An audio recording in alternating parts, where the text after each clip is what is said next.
Ang abukado ay napaka-popular na prutas sa paglipas ng panahon dahil ang prutas na ito ay isang masarap at creamy at ito ay nakakabuti sa iyo. Ito rin ang prutas na ito ay isa rin tong tinatawag minsan ng mga karamihan na superfood dahil ito ay isang pantawid gutom o madali ka nitong mabubusog. Ang avocado ay isang masusustansyang prutas na sagana sa healthy fats, fiber at bitaminang tulad ng C, E, K at B6. Nakakatulong din ito pababain ang kolesterol para sa malusog na puso, nagpapalinaw ng mata, nagpapakinis ng ating balat, at mabilis na pagtunaw ng pagkain.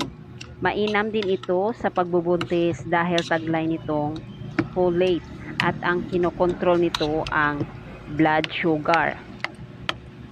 At ito po ang aking for today's video. Sana po ay nakakatulong sa inyo. Don't forget to subscribe, like, and share my video. Thank you so much.